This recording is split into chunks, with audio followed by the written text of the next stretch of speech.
ladies and gentlemen, welcome to another episode of Pirate Radio. It is August the 14th, 2026, and I'm joined tonight by returning guest, Arthur in California, and we are going to be discussing the $20 burrito. And before we get started too much, I'm just going to read a tweet of mine from yesterday, I believe it was, and just kind of set the stage here. So it's like this. This is my narcissism coming out, whatever I have of that.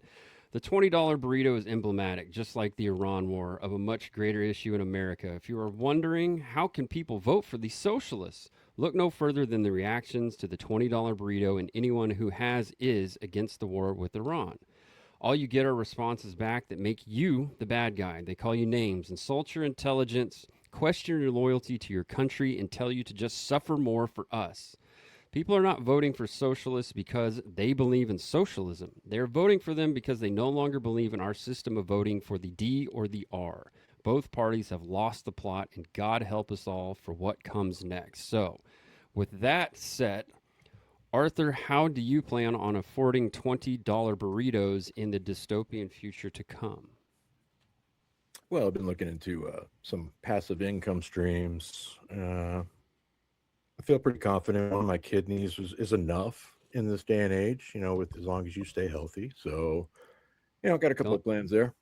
only need one. You only need one. So, obviously, we're going to be talking about $20 burritos. For those who are not necessarily familiar with what we're talking about, there's been some online discourse, mainly on the Twitter, that which I believe was a TPUSA employee, a young Gen Zer, said in response to the economy, I don't know, but burritos shouldn't cost $20. And of course, what I like to refer to as Con Inc., and they refer to themselves as the conservatives, went off the deep end and called everyone basically ungrateful and how dare you, and shouldn't you just be working harder in this economy and doing more and bow down to the almighty Trump. We're trying to win a war against Iran. Um, it's it's very frustrating to me. As I told Arthur before we actually went live here, this is going to be a difficult episode, mainly because it angers me so much that I want to express my most crude, sarcastic self, and sometimes I even want to use terms that probably will get a strike put on this video for YouTube. So I'm going to try to refrain from doing that. That said, um, I guess, Arthur, if you want to just kind of give your take on the discourse that you saw, and then we'll start throwing up some of these tweets that I have saved and you had saved. But I'm curious your base thoughts when you saw all of this. Yeah, sure. Thank you, Rudy. As many others, you go online, and a lot of us spend a lot of time online. And as it first started popping up, there was this mockery of the $20 burrito. And as with anything, when you see something hit the online sphere with the post, there's usually a lot more to the story. So I went in, as you did, and did the research, like, what are we talking about, $20 burrito?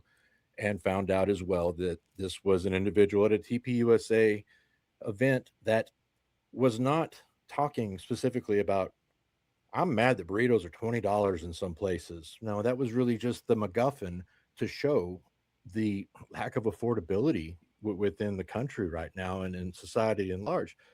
And it seems that this pattern has emerged over the years of that professional conservative ink, as you pointed out, that class of politicians and their media and online sycophants, of whenever you hear something from the 30 and below crowd right now complaining about the price of something or the hardship of trying to get a job or any of that, they start blaming anything but our monetary policies, our national economic factors, or immigration for affordability issues. Instead, the blame falls on something trite. Like today, this week, it's $20 burritos, and we're going to mock anyone who said $20 burrito. And that's going to be the only thing we focus on. In the past, it was avocado toast, too many drinks at Starbucks. And Right. it's just this, you see it and you can't unsee it, how it just gets, anything gets shut down.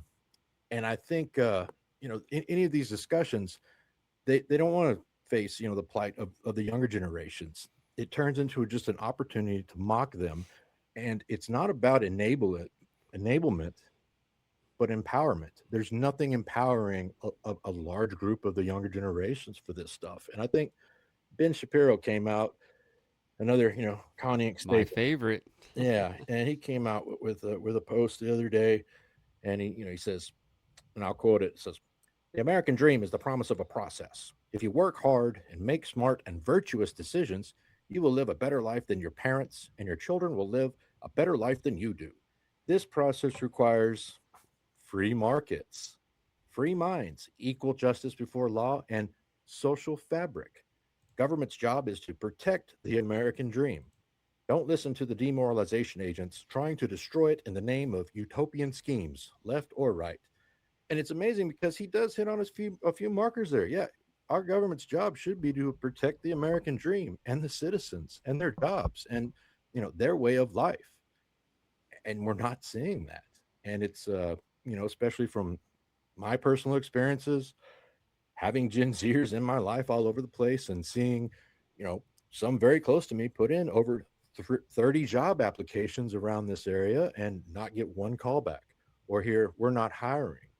And so you hear that, you go and remark that to, say, a coworker, and they say, "Oh yeah, by the way, my son just got out of the military after like 6 years. He's 24." Same thing. He put in over 20 places, and they said, "Sorry, we're not hiring." So he's going back to college on his GI Bill, and that's great. Keep on Sure. adding the skills, but there is problems here. And as our last conversation that you had me on, we talked about immigration, and that's a factor as well. The American worker and our young workers, just for example, should not have to compete with the rest of the globe for jobs. Right. It's I'm gonna put up um I'm gonna put up this tweet here. So this is from friend of the show, an actual friend in real life here. Let's see if I can do this. Can he do it? No one knows. Here we go. All right. So this is a tweet from literally Heather, my friend Heather, who I've met in real life, not just a Twitter friend. So Heather, for those not familiar, has a ton of followers, great human being, hosts a space back now every Friday night called Liberty Happy Hour. It's how her and I found each other. It's kind of the weirdest thing ever. But anyway, October 21st, 2021, one of the topics in that, I believe that was a Friday, or it was very close to, one of the topics was inflation, and this would have been like the Biden inflation year. So Biden would have been in office in October 21st, 2021. We would have been blaming him for all this inflation. This is when it was really starting to hit. We all know that the response to COVID caused a lot of this, but this is when it's hitting. And so she went and did as scientific a study as you can possibly do. She bought 3 staples at a local Dollar General there in Indiana. She bought 1 pound of 80/20 ground beef, 1 loaf of bread, 1 gallon of 2% milk. Okay. And she did this for weeks. I don't remember her posting it all, but she did make a thread out of this. Well, she popped back up with it, or it popped back up. I shouldn't say she popped back up. It popped back up here last week. I believe it was October 9th, or not October 9th, August 9th, 2026. The same. So originally she bought those 3 items, came to $10.70. There's no tax on groceries there in Indiana. Good for them. That's the way it should be. She bought the 3 same items, 80/20 ground beef, 2% gallon milk, and our loaf of bread, and it come out to $14 even. I'm no mathematician, but that's significantly higher, somewhere in the neighborhood of around 40%, possibly more. Again, I'm no mathematician, but that is a problem. That is unaffordable for a lot of people. That's the affordability crisis or whatever. And I want to point out, too, I pointed this out last week, that um, the same people that we're going to talk about a lot tonight, the Joel Berrys, the Ben Shapiros, the Dan Crenshaws, the, whomever, the Con Inkers, they're the same people that will use the term woke Reich. They will use the term and tell us all that guys like myself, Arthur, um, bigger people than us. I'm going to bring up like Jay Burden, that a show that Arthur turned me on to because he got on the show and it's a great podcast, Clowntown Chronicle. And then even bigger than us is, the Tucker Carlsons of the world, people like that, Megan Kelly's, whatever. These are the evil people. They're not conservatives anymore because they're complainers, but these are the same people that will tell you, like I said, we'll use the term woke Reich, um, but now have adopted the leftist verbiage of affordability. Because if you remember, affordability came up during um, this last year's, like, I remember it really coming to a head with the Virginia governor's race. And so many other candidates who were on the dim side kept using the term affordability, as which a lot of people have pointed out that affordability we used to call inflation. Um, Under Biden, we called it inflation all the time. They changed the verbiage, and now you see Con Inc. using that verbiage, which is hilarious to me and also disappointing to me, but also not surprising that they used that term. So the inflation is real, and that's a real example from Heather that $10.70 now costs you $14. It's the same items, it's nothing special, it's nothing extravagant. It's the Joel Berry approach. Like, that pound of ground beef is not exactly ideal for your health. I would say, when it comes in that plastic sleeve like that, it I've eaten a lot of it. I'm sure we've all eaten it, but buying a log of beef that they tell you is 80/20, cook it thoroughly. E. coli risk is very high. Let's just put it that way. So you put that up there, you see this real world example, and now we're supposed to just what? Blame the next generation for being lazy or something. I'm a millennial. I think you are too, Arthur. I'm an elder millennial, or whatever that means, somewhere between Gen X and millennial. But I remember everyone saying how horrible millennials were and are, and how they're lazy and they don't do these things, and they're all, playing video games and doing all these crazy things. So I'm kind of grateful for Gen Z in that people have stopped talking shit about my generation. But you talked about you've got some Gen Zers pretty close to your orbit. When you hear these people talking about the Gen Zs, is it not their kind of conservative heroes, if you will, the one generation removed, like a Ted Cruz? Is he not responsible, and people like him, for the current state of Gen Z? Like, didn't you raise them?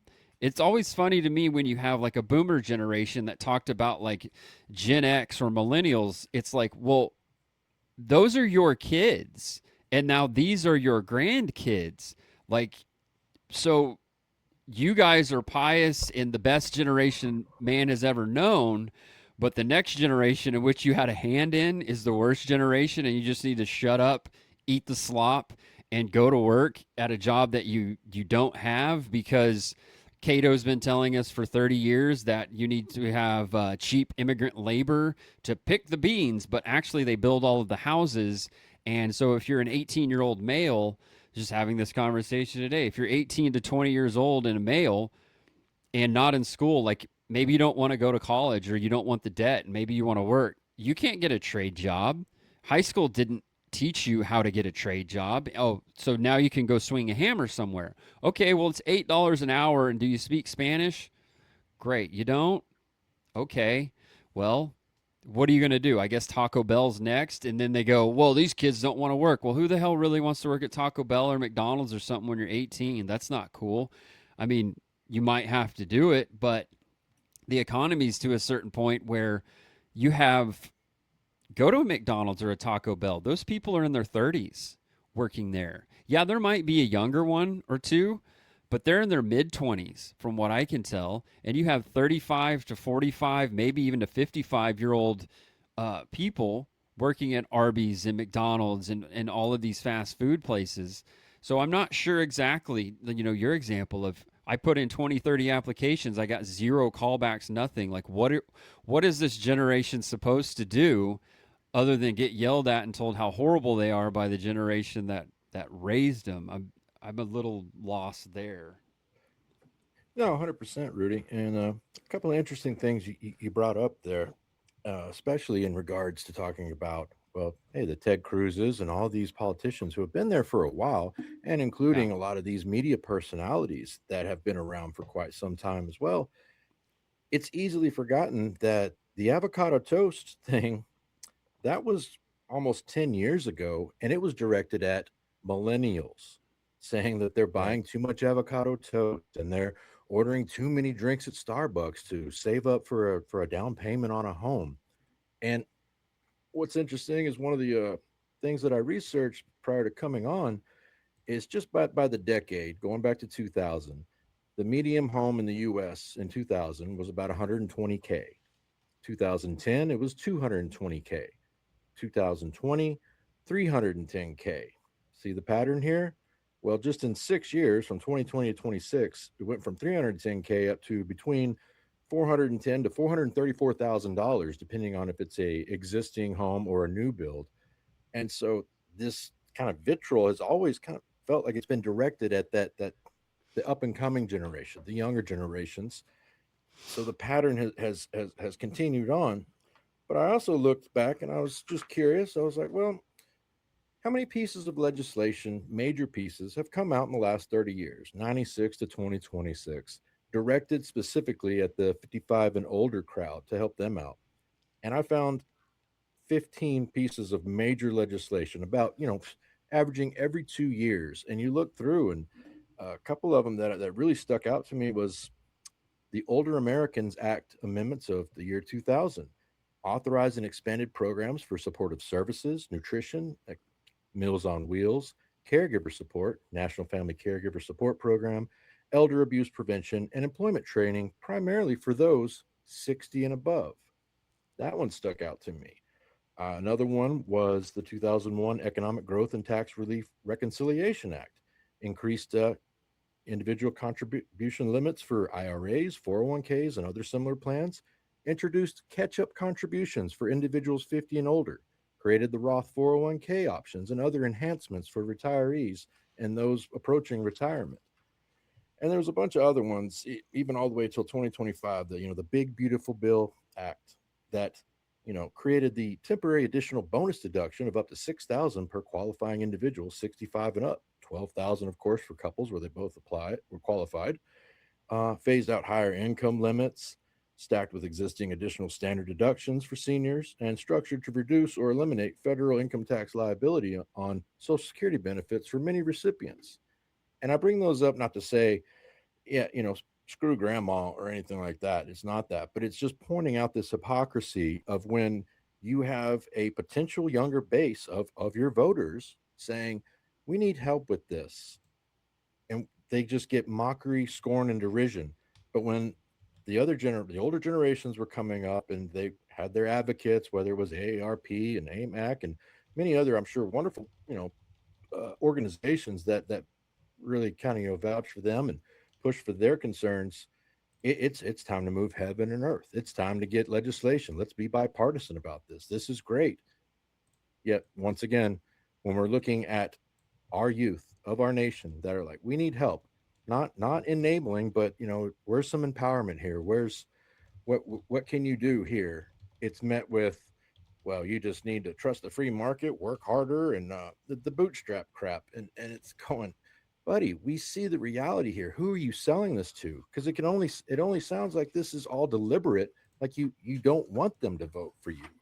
Now, of course, this doesn't mean that somebody's going to look and say, well, due to a $20 burrito, it's time to choose communism or something. No, not at all. But they certainly don't expect to be mocked and trashed for asking for what can you do? Help us out here a bit. Yeah, it's one of those things of like, you know, the um I kind of see it as it's it is emblematic to me.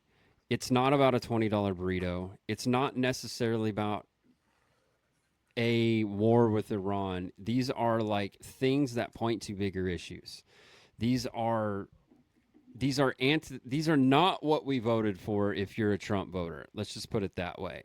This is not what we wanted. We expected a much better economy. We expected to not be in a foolish war in the Middle East, um, at least a war of choice, as it were, as it is. Um, I do think that, you know what? I'm just going to put up Dan Crenshaw's tweet here. Let me get here. I'm going to put Oh up yeah, and Dan Crenshaw's. Yeah, I'm going to put this is up one of my Crenshaw's favorites. tweet. And the reason I'm going to put this up there, and the original tweet is Dan Crenshaw, who I believe is still a congressman, but is on his way out. But it's just the chef's kiss, if you will. So the tweet from Dan Crenshaw is just hearing about this dumb $20 burrito debate, so just thought I'd make the losers on social media angry before going to bed. Class never ever met Dan Crenshaw, apparently. So I back to his tweet. Stop whining, get a job, eat ramen like the rest of us did in college on a budget with 4 roommates. The market doesn't care what you think something, quote, should, end quote, cost. Only communists care. They set the prices, remember? Then everyone starves. Remember? Are you a communist or are you an American adult male capable of handling his own shit? So, of course, Arthur has to get in there like I did, but he was a little more well spoken and quote tweeted said, "Eat ramen like the rest of us did in college." Quotes him. Says the guy who attended Tufts University on an NROTC scholarship. Pretty sure having tuition and book costs covered and a stipend allowed him to eat more than ramen, especially back in 2002 through 2006.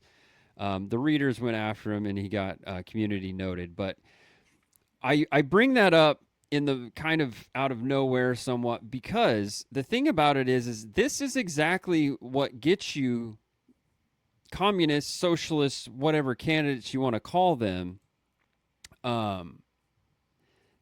This is where they come from, and it's not because that's part of like what my why I wanted to read my tweet out is because, and I'll keep it's my show. I can plug myself, I guess, as much as I don't want to. One of the things I wrote, I don't know how long ago I put it on Substack, was the Mom Donnie versus Fuentes, and the basis of that whole thing was that Mom Donnie is a symptom of a bigger problem. Nick Fuentes is a symptom of a bigger problem. And I understand Nick Fuentes represents nothing like in as far as like institutional or whatever. He's just a guy who exists on the internet. But the point is that they represent the same thing but on opposing sides.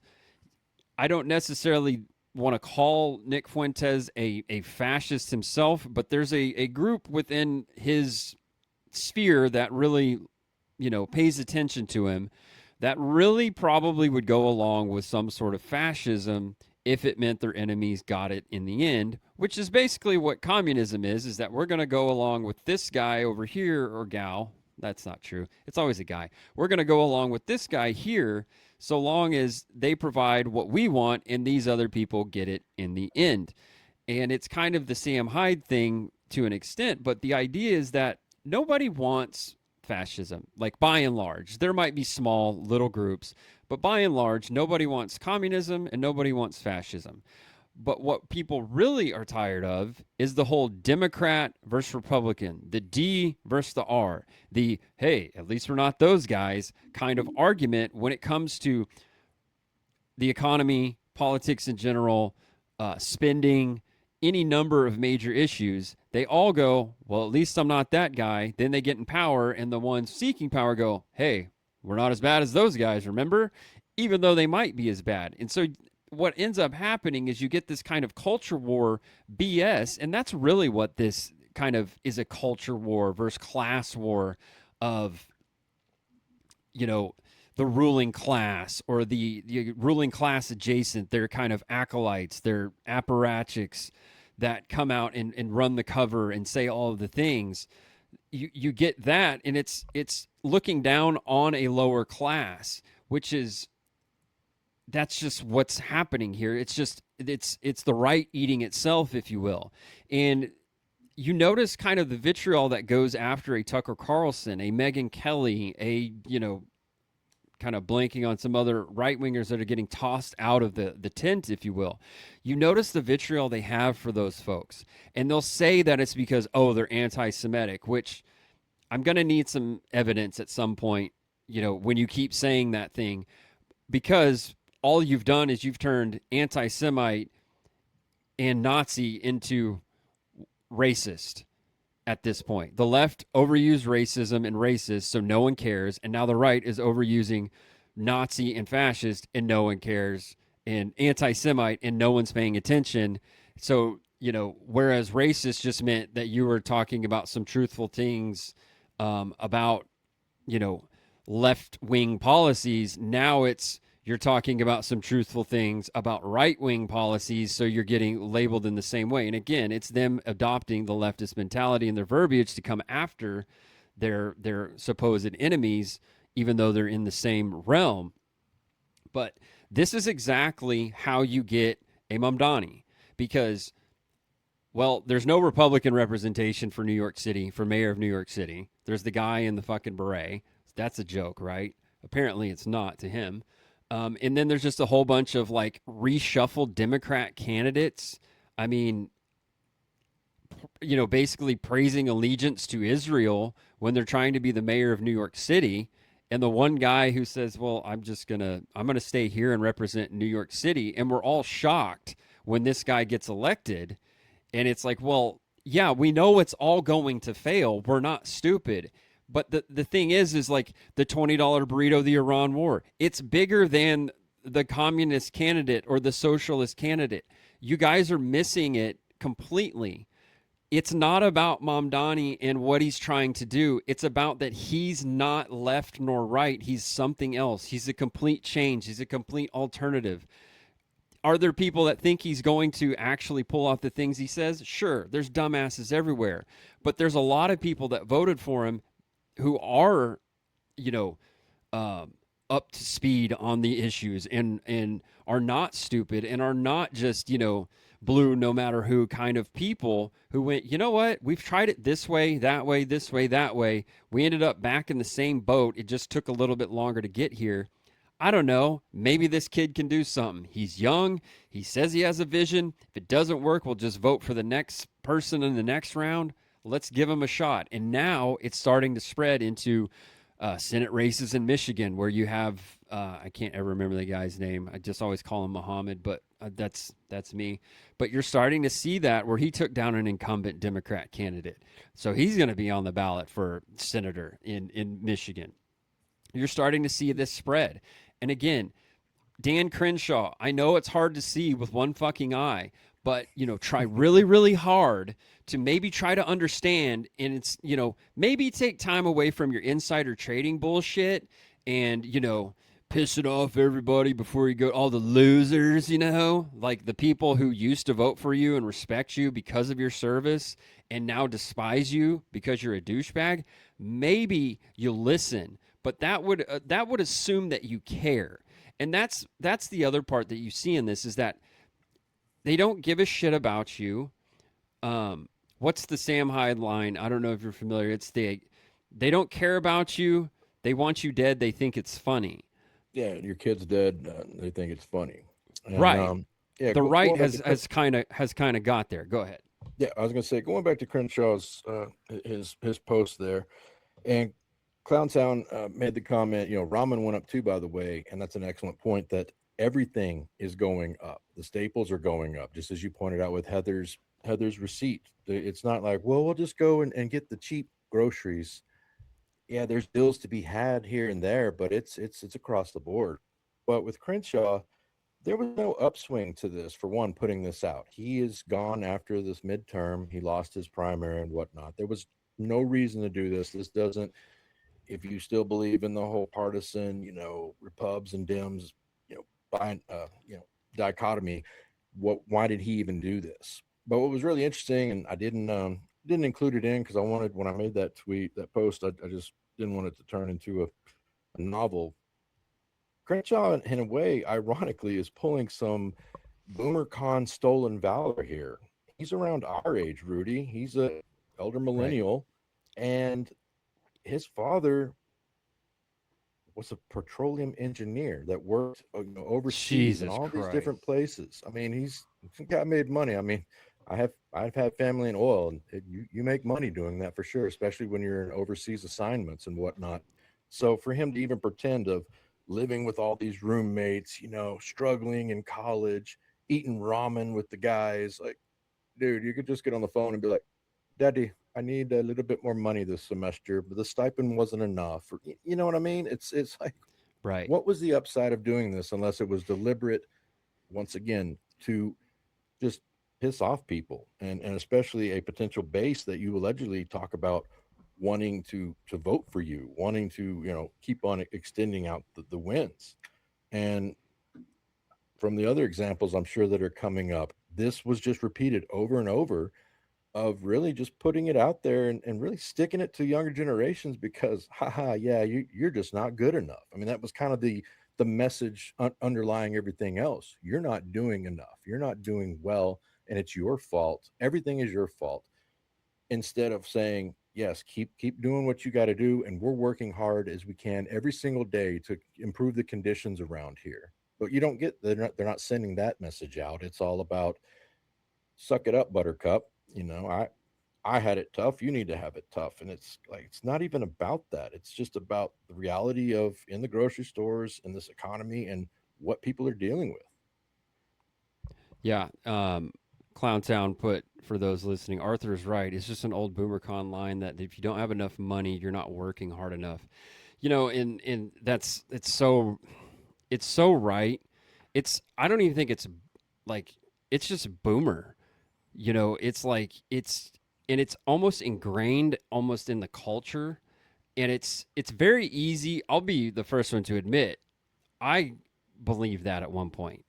And as you start looking around, I believe that when I was poor, by the way, when I was eating ramen and like, doctoring it up with egg and, all of the things and trying to make the best ramen you could make. Which, by the way, I still love ramen. I still love McDonald's. But it's just when you start to look around at the price of fuel, the price of food, the price of just your daily whatevers. I've said this before, I'll say it again, I'll say it until I die, that I've talked shit about an $8 coffee mainly because it sucks. I've had Starbucks coffee and it's terrible. But my point now and my belief now and what I say now is that an $8 coffee is a flex on all the other shit countries in the world. It's a flex on NATO countries. It's a flex on Mexico. It's a flex on Canada. It's a flex on the UK that, yes, we overpay for subpar coffee at $8 in a weird cup that has to have a sleeve on it and a lid, and it's white. And we do that because we are that rich. We are the most powerful, the most prosperous, the most advanced country this world, this earth, that human history has ever recorded and ever seen. So, yes, we spend $8 on coffee that you could get for 50 cents at a gas station because that's America. That's how badass we are. Don't you want to be here? Sorry, borders closed. Fuck off. But that to me is the ultimate flex on everybody in the world. When you're over there picking and scraping in France to try to get a baguette or a whatever the hell else they eat, when you're trying to just scrape together some francs or euros or whatever money they use, and you've got to live, real frugally and all of this. We're over here buying $8 coffees that we don't finish and we pour out front of our place of employment because we are so prosperous. We do all of these things. Don't forget And no air conditioning either over there. well, yeah, I mean, God, with a million degrees in my part of the world and no air conditioning, yeah, my God, yeah, that I don't even understand that. And then they're proud of it. Like, yeah, we're drinking hot coffee when it's 110 in an air conditioned room. That's America. Like, we want our coffee hot. We want it to cost a bunch of money for some reason, which, we want the good coffee. We want it super hot. And I don't care what the temperature is outside because it's 72 in here and I'm sipping hot coffee. That's America. But instead, what we get is talked down to of well, just don't, you don't have to go to Starbucks and get your $8 coffee and you too can afford a house. And it's like, no, as you just read off, the median home price in 2000 of 120K. Okay, I was alive in 2000. I wasn't like financially literate or whatever, but 120,000 is not like some wild crazy sum, you know. 220 in 2010, okay, seems a bit, you know, out around, especially after having a financial crisis. That seems, you know, that's pretty high. But 310 in 2020, that is in 2000, 310,000 got you basically a damn mansion with some land in my part of the world. And now 2026, 410 to 434, let's just call it what, 425? 425. You're say $500,000 because I don't know what the mortgage is on 400,000 because I don't have a $400,000 home. What is that? Probably 2,500 a month, give or take. Before you're talking about like any sort of escrow, because there's going to be escrow, because that's the other thing.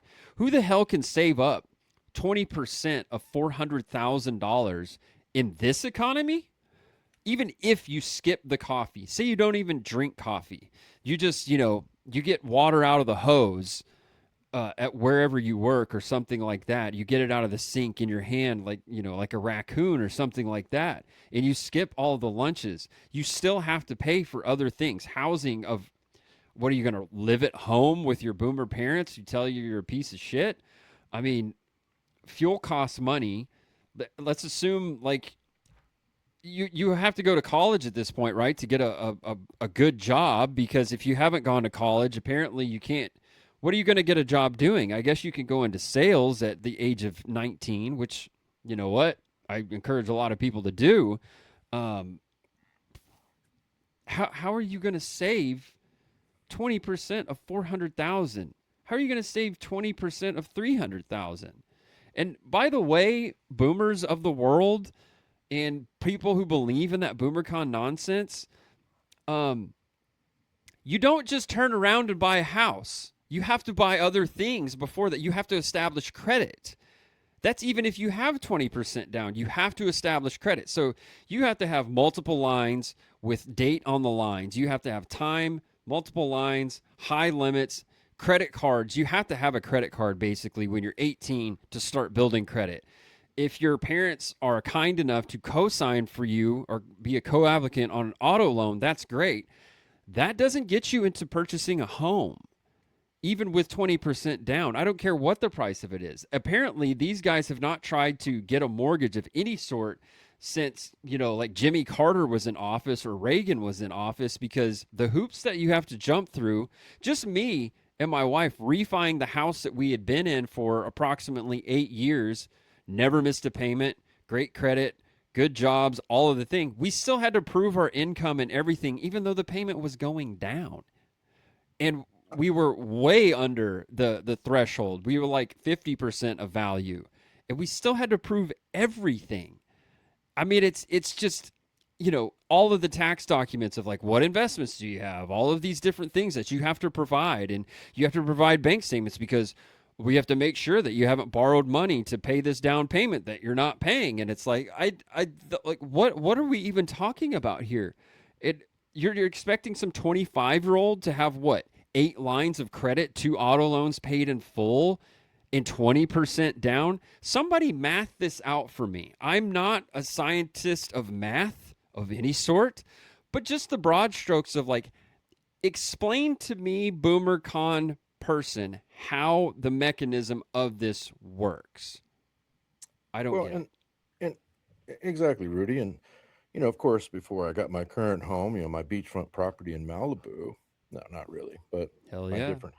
Now, I've told this story to a couple of people, especially when the retort comes back on the home prices of, well, that's just inflation. You can show them the numbers of the 120 to 434, and they'll still just look you square in the eye and say, that's just inflation. It's like, no, no, this is something else. This is a part of our monetary policies and whatnot.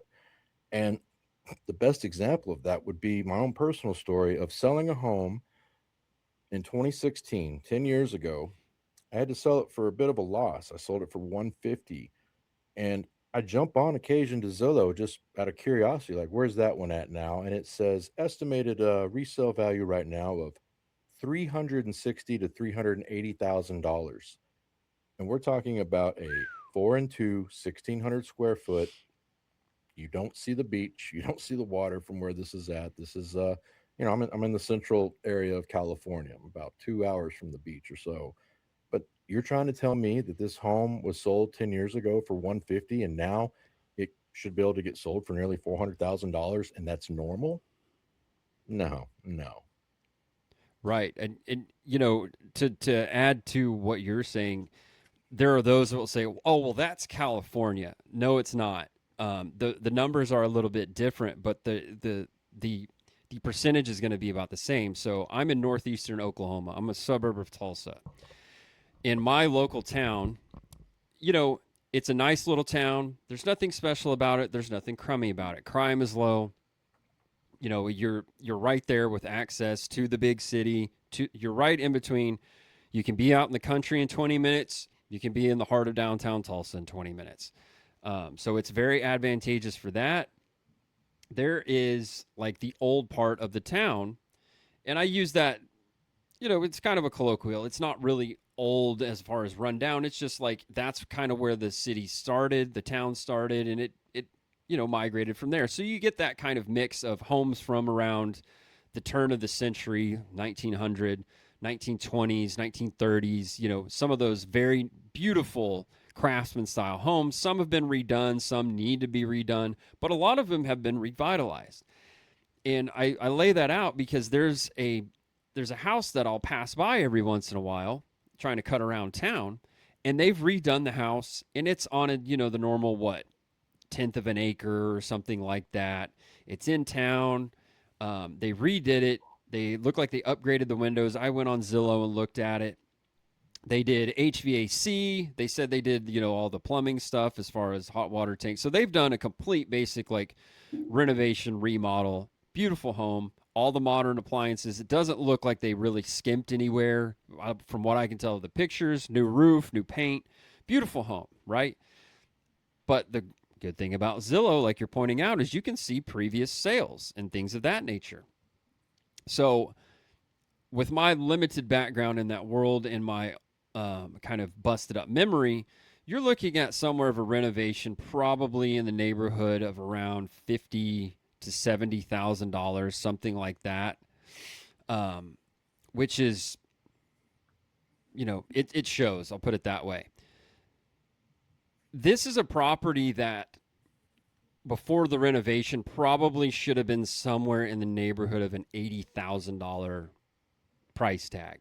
So all in, you're looking at 100 to 125, 150, depending on how much they actually spent on it. So you would think somewhere in the neighborhood, it's gonna be a 150 to $200,000 house. Well, Zillow, you look on there and it's listed for $250,000. This is Nowheresville, Oklahoma. I could tell you the town name. I'm not. You would have to look it up on a map. You would have no clue where this is. There's minimal industry in the town. Most people have to commute to Tulsa basically for work. There's nothing special. And it's a $250,000 property that should be somewhere 150-ish to maybe 200,000 on the high end. That would be the high end. So I don't know how someone is able to kind of do that, afford that, pay for that in this whole economy thing. And I had written it down. Arthur, you'll remember we did an episode of "Will Conservatives Govern" was the title of the episode. We did that episode. I published it on January 3rd, so we probably did that on January 2nd, somewhere in there. And I didn't go back and listen to the episode, but I just remember we both were kind of like, I think we both were really kind of excited about the incoming administration. There was this coalition. We had beaten back the barbarians. We had reclaimed the throne for the sane people. Woke was dead. Trump's coming in. got a coalition, got the popular vote, won the swing states. Boy, we've got all this energy. People were upbeat just in my normal life. People's attitudes had changed, and it was like, man, we're going to put the woke stuff behind us. We definitely put COVID behind us. We put all of the bad stuff behind us, the censorship.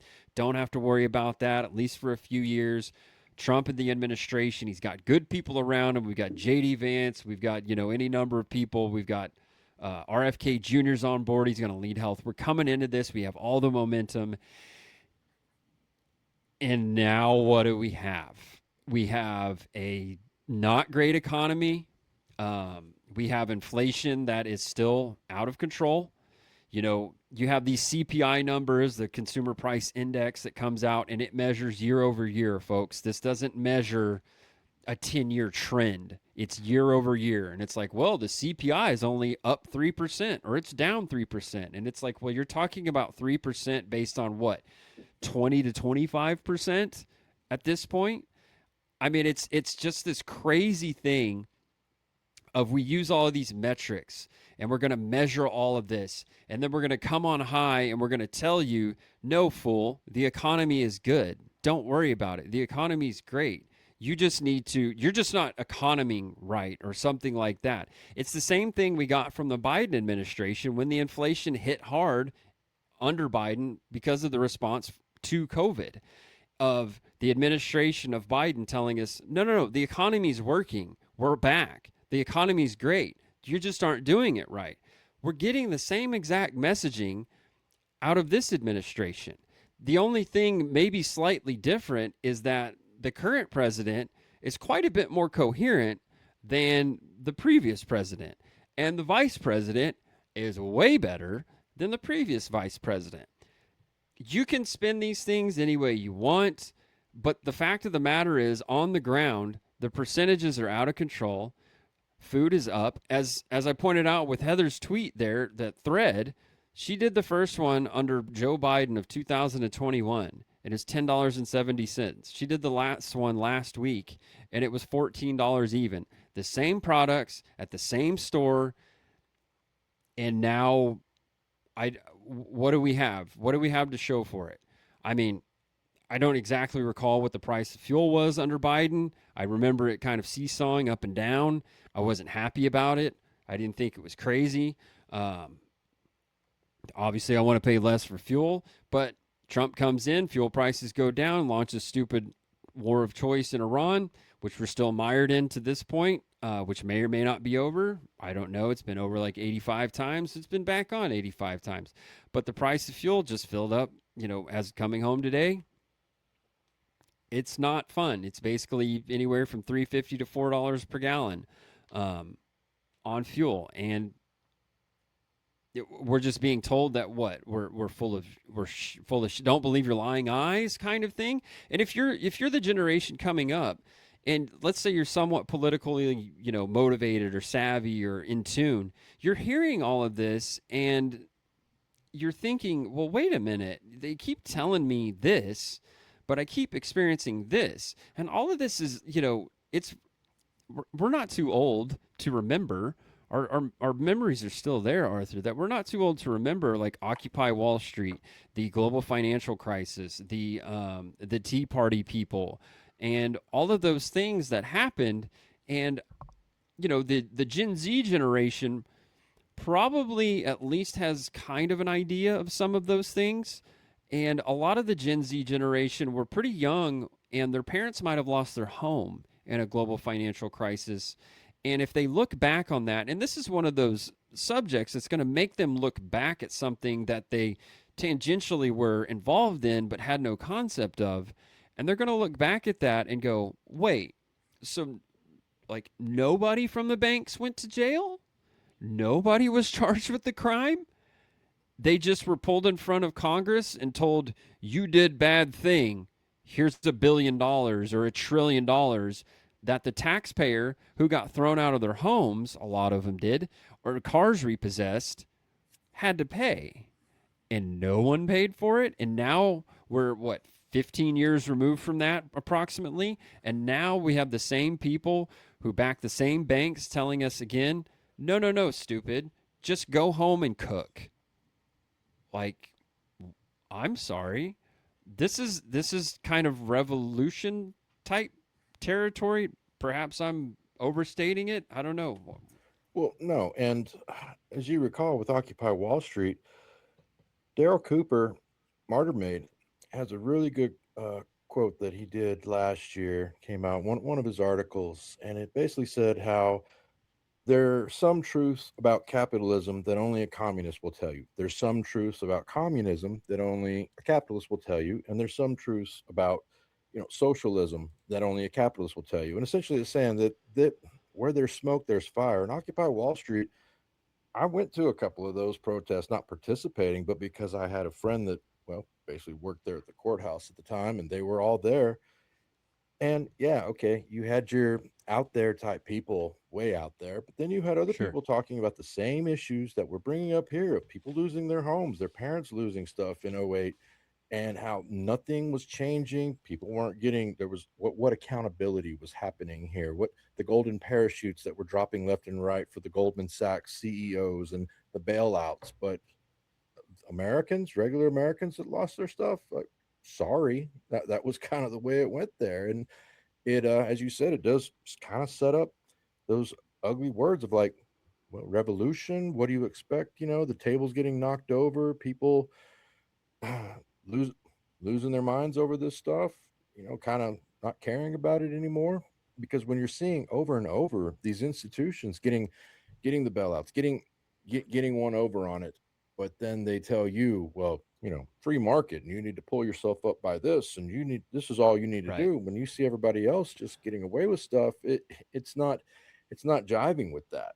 And as we discussed in the immigration conversation a while back, you know, H-1B 1990, that's when that was enacted. And it was promised that it was only going to be for those very hard jobs, like, say, in a doctor's office up in BFE, Idaho, that one little township that needs a doctor. That'll get filled by a foreign worker, or a biochemist needed it in a laboratory that it's got to be filled. But it never talked about replacement. It never talked about, oh, by the way, in fiscal year 2026, there was over 350,000 plus applications for H-1B, and guess what? Uh, Instance after instance, you're going to see in the news of, say, corporations like Disney firing Native Americans, workers in the tech industry, and getting replaced by Indian H-1Bs, or hey, new CEO of Microsoft Xbox came in, and sorry, here goes 4,000 more American jobs. And of course, the H-1B fiasco of, what was it, Christmas, 2 Christmases ago, where people were looking at these roles of H-1B worker for janitor, but 7-Eleven, and here, but we don't have Right. the workers, because in reality, there is not a worker crunch crisis. There is a refusal by the corporations to raise the wages to get the workers. Mike Rowe, like the guy, he's pretty cool. I mean, for the most part, but wasn't he on the Sean what's that guy's name? Sean You know what I'm Ryan. talking, Sean Ryan show, and he just puts out there that there's 400,000 jobs out there that are just not being filled, welding jobs and all these other things. And I'm thinking, okay, there's a lot more to that story, because there's not all these high paying American jobs of Americans just won't do. Did people stop becoming welders? Definitely not where I grew up at all. Did people stop being diesel mechanics, electricians? No, not at all.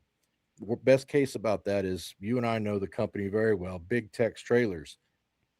How many Yep. times has that company, had they raided it and been fined for employing illegal welders, illegal, blue collar jobs, good paying jobs, where they're like, oh, whoops, we didn't know they weren't legal. Like, no, it was cheaper to pay them. That's what's happening. And our conversation months back about, will conservatives govern? I brought up, and you brought up the same thing of, they're just waiting out the clock right now. Many of those in the GOP, they're not happy right now. They want things to go back to the way it was again, and they think that it will go back to the uniparty scenario of, this is how we can keep on doing our insider trading. Things can get worse, but the people will just put up with it. And the quiet Right. part said out loud is, how long do you expect for that to hold out here? This is not forever. And it feels like a lot of these snide comments from older generations, it in a way, I can almost feel like it comes from a place of fear because deep down they see this isn't working either, but they're holding on to what they have. You know, they're on their rung of the socioeconomic ladder. They get all the legislation passed in their way, and some of the more outrageous ones, they have enough money to go on the next Disney cruise and not see their grandkids. And it's like, I got mine. Not all, of course, not all boomers, but a lot of them still. It's just insane. And that you have that one from Joe Barry of, I fed a family of 8. We all had burritos for $20.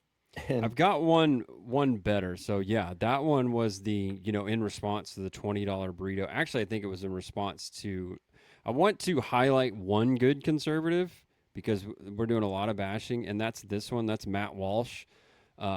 This tweet of I think this is what Joel Berry responded to, but Matt Walsh tweeted on August 3rd, 2026. I think this is actually what started so much of this, but grocery prices are insane. They're still rising. Addressing this problem should be the number one priority of every elected leader.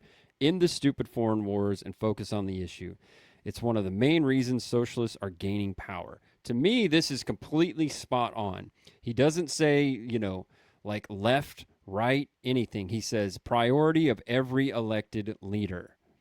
In the stupid foreign wars and focus on the issue. And what we know, because we've been told, and we know this without a doubt, that this tweet is anti-Semitic in its entirety. Because how dare he talk about a foreign war ever, and talk about his home country and his home people and this place and focus on this, because he hates socialists, he hates communists, because that's what the right, historically has not been fans of the commies. There was this time where this one guy named McCarthy decided that he needed to find out who was a commie and who wasn't, and the commies needed to be arrested, tried, put down, whatever. And so there's that. And then this is one from Joel Berry in response to the if you thought my $20 burrito feast for he doubled down basically. Says that if you thought my $20 burrito feast for my family of 8 was nuts, this entire delicious meal cost me less than $10 from Aldi. Keep whining, losers. I'm eating like a king over here. Okay. Part of me wants to believe that this is some sort of like sarcastic trolling tweet, but he doubles down again inside of it. Because Matt Walsh responded with, there's not like a carb or anything. Like you basically have how is a family of 8 eating this? This is a lie. This has to be a lie, right? So it's like, I keep coming back to this. I put this out yesterday of like, so many people have a filter of a like left, right, D or R, us, them. My filter is stupid or liar. That's my filter. So Joel Berry is either stupid or a liar. Either way, you should never listen to Joel Berry because he's whether, actively, like coherently, or just he doesn't know, he's carrying water for the downfall of this great country. That's all he's doing. He's ensuring that the next generation that comes up and the next 2 generations are looking for something much, much better, like politically in their eyes, whatever much better is. But as you and I well know, the much better just gets you kind of the same thing, just with different lighting, basically. It's just a different tint of color. You don't actually like balance the budget or cut the budget. You just have one party who wants to spend $20 billion and the other going, nah, we're more at like 18. And all of us are going, we're at like 0. Can we do 0? Is 0 a number? Can we not up the budget?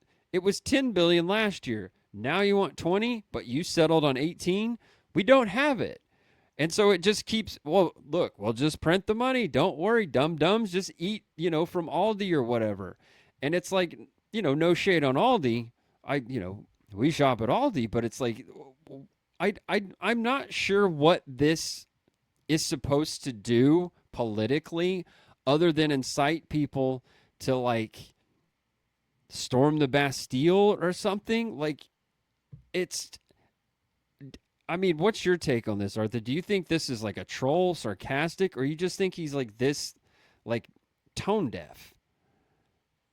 No, it's definitely going to be a troll. I mean, you've seen Joel Berry in a couple of his interviews where he talks in this smooth way of, well, this is the Constitution and the American way and Bill of Rights and just all these platitudes of words on paper that obviously I don't think he believes in it whatsoever. But then when, an issue comes out, affordability, especially for the young, but not even just for the young, but for America in general, this is the response. I made bur- burritos for 20 bucks for a family of 8, which anyone with more than 3 people in their household know what kind of burrito are you making it for $20?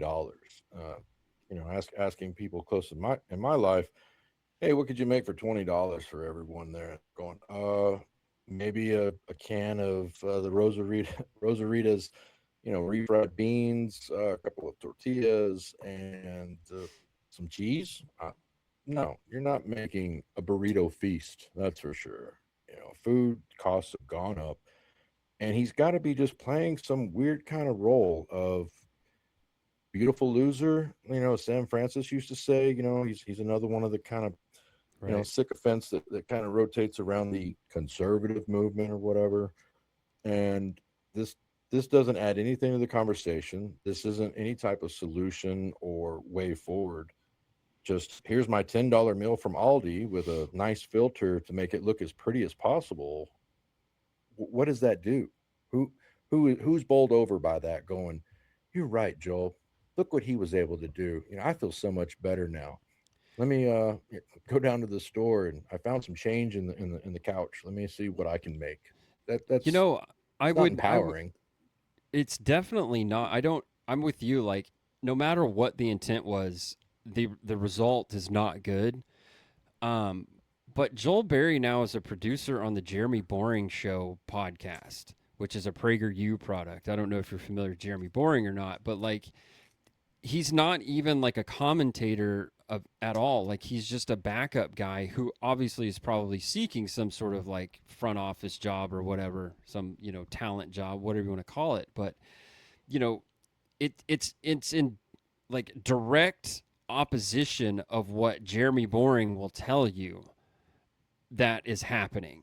That the administration, mind you, Jeremy Boring a month or two ago, like I one of my podcasts I did was in response to one of his um, videos, his podcast, and in which he was talking about how putting down, talking down about the wars and how he was basically running cover trying to tell us how great the Iran war is. Okay, and in doing that, he was trying to tell the story that when you say that this war, like the war, Iraq 2 or the war in Afghanistan, these were like forever wars and bad wars, then that somehow is putting down the guys that fought in those wars, which is like, well, no, like you can hold two thoughts in your head at, whatever. But one of the examples he used in talking about Afghanistan and that we had spent 20 years there, to which he thought we needed to spend another 20 apparently. But one of the examples he used was he said, historically, wars last a long time. And he listed off a couple of wars and this and that. And then he goes, and the 100 Years' War? And it's like, bro, do you even know what happened at the end of the 100 Years' War? Do you even know what that war was about? You had England going after France, and after 100 years, England was completely weakened. And thankfully for them, they were on an island, so France couldn't go over there and basically just stomp them out. Like it is. I want to believe that this is a troll, but I don't think he's that smart, and I don't think he operates in those circles. Like I don't think it would be allowed for him to do this. Is basically what I'm getting at. But I When I only became go aware ahead. of Jeremy Boring when what was it, a few weeks ago when he had his interview with Rod Dreher, and it was pretty much excoriated by many, including Jay Burden and others, on how this guy who wrote the book "Live Not by Lies," but he's out here talking about. Well, I talked to the vice president, and then personally, I'm not trying to put words in his mouth, but I advised him to do this, and he's not doing it. And I went to D.C. and I found 10 million groypers up there. It's just like, what are you doing? You know, you wrote this book that laid out a lot of the problems happening here and stuff. And then you turn around and say anybody who wants to do something about it is just secretly some, deep inside, a neo-Nazi racist troll that just wants to burn it all down. You're going, what is this about? But on the other aspect of boring talking about the wars and whatnot, I'm not about to speak for every single veteran that was there at the global war on terror, but I'll just say that he, just by his comments of going, well, you're just giving a bad name and you're making the guys who fought it look bad. It's like, yeah, automatically I can tell you've never been around a bunch of vets and have talked about the times there and what they had to deal with and what was accomplished and what certainly was not accomplished, as if there was, oh, we're nation building now, as if there was some Arab Thomas Jefferson 2 caves over hiding from Osama bin Laden ready to jump out, and all they needed, to go over there is give them democracy at the barrel of a gun and plant a couple of rainbow flags, and things were going to work out just perfectly. And just get tired of that, of people coming out and saying, oh no, if you're cautious about this going on in Iran, it's only going to last a few weeks. When did this start? Into February, we're into August, going into February September. 28th. Yeah, the straits are open, the straits are closed. Good news, it's going to be open again. Like, wasn't it open before? And just to, kind of make the joke of the Douglas Murray, like, have you been over there? Like, yeah, a lot of these people have never been over there. They don't know the cultures. They don't know the history of the region, the traditions and how it works over there. And just to like put out these just sweeping assertions is, well, it's retarded. It's entirely retarded. It's like, no, dude, this is Iran. This is not some place, unless you're gonna get buddy nice with, say, Russia and China, and they'll allow us to do some, ground war so that we can go in from the north. It's surrounded by mountains. Oh, we're gonna do a regime change from the air, even though never in history has an air campaign changed over a regime. Like, it's just all these promises that just come straight out of, the people for the new American century neocon playbook.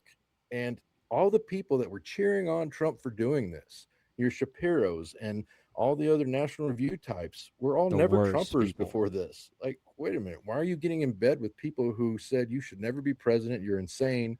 Oh, yes, this is a great idea and this is going to go just swimmingly. And I'm not even going to get into all of the other illusions of who wanted this the most over there, what country could want that. But you bring that up, then automatically you're labeled as some raving lunatic. Like, well, no, this really isn't in the American interest. It's in someone's interest over there more, but not for us. Yeah, I am Jack's raving lunatic, as if I paraphrase Fight Club. I'm that guy. I don't mind saying it because I listened to on the way home. I listened to Jay Burden's podcast, and apparently we're just gonna praise Jay Burden all night. That's cool. Clowntown, you're badass too. I listened to your episode with him to kiss your ass since you're here. But he had a takedown of it was a Josh Hammer podcast in which he had Joel Berry on, and um, I don't know why I didn't think of this before, but Joel Berry's not this clever. Just put it that way. I've heard him talk before. You've heard him talk before. He's not that clever. Josh Hammer is even less clever, and very hard to listen to. By the way, I don't know if you've ever heard Josh Hammer talk. I hadn't actually heard him speak until today, and I thought he was doing a character. My bad on that. But it is funny that a guy like Jeremy Boring will tell you how bad Woodrow Wilson is, and then he'll talk about how great nation building is, and it's like, well, I don't know. Maybe you keep it 100, but I think we're getting sidetracked. Let's So this is one of your quote, not your tweet, but well, I guess it is your tweet of cynical Publius posting up I guess this is on Amazon, a 24 count of the world's worst burritos, 5 ounces a piece, 67 and some change, 283 a burrito. Just saying, he says, got a lot of view counts on there, and Arthur hits him back with, have they tried the Conning burrito diet, TM? Yeah, this has been rehashed by other right wingy accounts that I thought were trolling and they were serious. Um, I would like to see. Well, it's a double-edged sword of I would like to see the nutritional information and ingredients on this, but it's probably better that I don't. But I'm just going to turn it over to you, Arthur, and yeah. Well, no, I mean it's atrocious. It's like, eat the slop. I cannot remember the exact sodium count for each of these little beef and bean burritos. Yes, I've eaten one before, but I certainly wouldn't get a 24 count and say, "Well, got the food for the month," or at least uh, it's they. What do they expect? Like, hey, eat the slop. Work. Hopefully, work some job if you get one dead end job, whatever. And oh, by the way, have that nice heart attack around 40 years old from all the or a stroke from the sodium. I don't see how this cynical Publius, can't remember what his follower count is, but it's pretty up Hi. there, and he's considered one of the sane voices of the conservative online there. And he puts out stuff like this all the time though. There's plenty of posts. I mean, I don't want to say I hate following, but I follow him just to be like, what's he gonna say this week? Because it's every time I don't think they can top themselves at times, they do. The Joe Barrys do, the Seth Dillons do, the Shapiros, the rest of them, and it's all leading towards this has to be intentional. This has to be we continue putting out this message. Yeah, sure, we're going to lose elections, but then we can stand on our laurels and say, well, we lost with principle, though. And then it goes back to, all right, you're out of power. And then you can all talk about all these solutions. If you just vote harder and get us back in there, we'll fix this. And then as soon as they're voted in, within the GOP, grifting off a patriotism party, it turns into well, we're doing the best we can. No, we can't do a save act. No, we can't actually have any hard pieces of legislation, but we'll give you, 38 executive orders that'll be turned over in the next time power turns, or it'll get knocked down in the courts. And by the way, why are you mad about this? Aren't you happy to live in such a multicultural country now with all the different restaurants? And oh, I'm so happy to have this so many different selections of food. Like, no, these communities are so stratified and atomized at this point. It's like this is my country's initials are USA, not GDP. You can't keep on saying, oh man, but the Dow the Dow is over 50,000, and hey, but look how great Nvidia is doing. Look at this stock. Look at that. When this isn't trickling down. Not everyone's winning in this the way they're trying to set it up. No, I don't see that anybody's winning in this whole thing. And like you're just constantly. By the way, I put Cynical Publius's account up there. Apparently, I follow him. I didn't even realize it. And looking at it, 323,000 followers. Good for him. You built that up. I realize now probably why I initially followed him, and then in his there in his sorry, I'm trying to read. I'm sorry, Smokey, you're over the line. So he quoted the Big Lebowski, and that's probably what got me. Damn it, it always gets me. Um, but yeah, he is thought of, at least in some circles, as being somewhat, you know, smart, I guess, or intelligent, or something like that. But I don't know. It just seems like a really stupid thing to tweet. Like that's this is one of those things like you don't keep power like that. Again, will conservatives govern? This is your governance. Eat the fucking burritos. Be happy. Make sure they cost under $3. Why don't you go to Taco Bell? I mean, at least you can get like you can go on a cleanse by eat the lettuce, and at least you'll lose a few pounds or something like that. Like, and then you got RFK up there telling us don't eat at Taco Bell. It's terrible. You're gonna die. And it's like, well, they're telling me I can't have a $20 burrito that's fresh ingredients because I'm a piece of shit who needs to work harder. So if I want the good burrito, that's not going to kill me, and I'm not going to be like, like in 20 years saying that we need universal health care because I can't afford it because I'm about to die because I ate this that has like 1,000,000 grams of sodium per serving and there's 18 servings in one of these shitty burritos. Like, I mean, it's insane to me. Like, this is your governance. Eat the burritos, be happy, shut up, and make sure you vote red in Yeah. November. Like, I mean, it's the crazy. Like, I really think that a lot of this is like laying the groundwork for when you get wiped out in November because they see it coming. Your odds are you were probably going to lose anyway, but now it's going to be a bloodbath. Like this is going to be like if you're the Democrat side If I'm a Democrat, this is the greatest day of my life. They're over there fighting about burritos. Burritos cost too much. Like, what's next? Is we're going to start talking about tacos? Like, a burrito in an actual Mexican restaurant is like $8 or something. And that's like a badass burrito that, you may not be able to finish the thing. You can take half of it home or something like that. So we're over here arguing about friggin' burritos, and the Democrats are over there talking about how they're going to socialize everything and they're going to have grocery stores that charge 30% less, but you got to show ID to go in, but you didn't have to show ID to vote for me. Again, you mentioned the SAVE Act. Where is the SAVE Act? What is going on? We're not even talking about it anymore. I guess it passed like the House or something, and it's going to, I don't even know. Like, why are we not? First of all, why was the SAVE Act even a debate?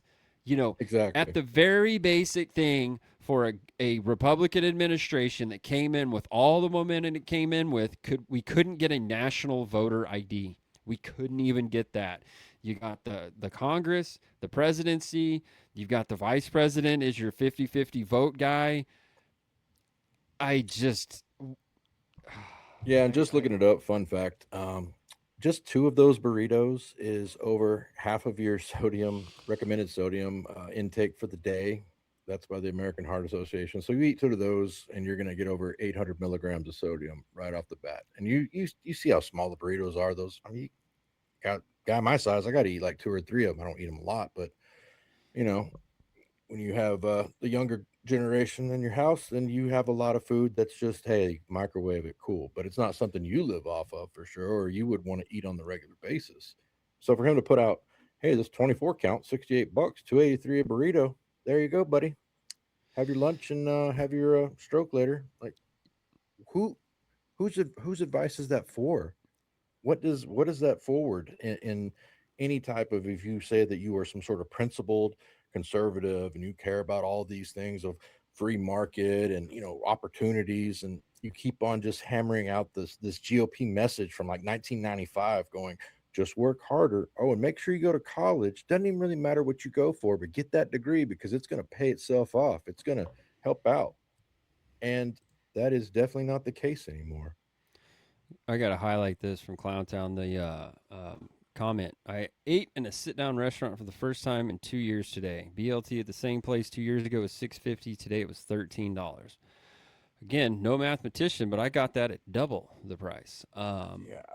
And I'm curious, probably less bacon on that bacon, lettuce, and tomato. That's just me guessing, but if it's the same quality, at least there's that you can hang your hat on. Same amount, same quality. No, obviously he's probably not measuring.